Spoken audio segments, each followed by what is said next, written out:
தங்கமலை வரத்தந்து மகரிஷியிடம் கௌத்சன் என்ற சீடன் பாடம் கற்க வந்தான். ஆண்டுகள் உருண்டோடின. சிறுவனாக வந்த கௌத்சன் இளைஞனாக வளர்ந்தான். குருவுக்கு தெரிந்த அனைத்தும் கற்று முடித்தான். சீடனை சோதிக்க பரீட்சை நடத்தினார். அதிலும் வெற்றி பெற்றான். வீட்டுக்கு புறப்பட்ட போது, குருதேவா, தட்சணை தர விரும்புகிறேன், தங்களின் விருப்பத்தை சொல்லுங்கள் என்றான்.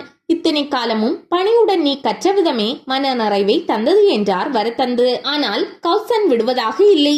தங்களுக்கு தட்சணை அளித்தால்தான் மகிழ்வேன் என்றான். சரி கௌத்சா, இதுவரை என்னிடம் 14,000 வித்தைகளை கற்றுக்கொண்டாய். வித்தைக்கு 1 வீதம் 14,000 பொற்காசுகள் கொடு என்றார் வரத்தந்து. கௌத்சன் கலங்கவில்லை. நிச்சயம் தட்சணையுடன் வருகிறேன் என்று சொல்லி புறப்பட்டான். அயோத்தி மன்னனான ரகுவின் வள்ளல் தன்மை பற்றி கௌத்சன் கேள்விப்பட்டிருந்தான்.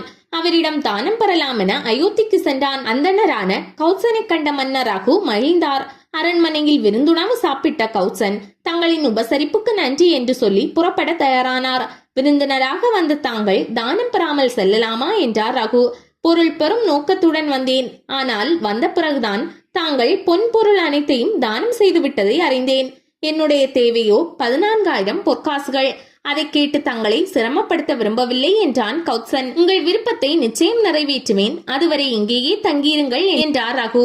செல்வத்திற்கு அதிபதியான குபேரன் மீது போர் தொடுத்து செல்வத்தை பெறலாம் என ரகு திட்டமிட்ட போது அமைச்சர் ஓடி வந்து, மன்னா, நம் பொக்கிஷ அறையில் குபேரன் தங்கமலை பொழிந்து கொண்டிருக்கிறான் என்றார். அப்படியா, மகிழ்ச்சி என்றார் ரகு.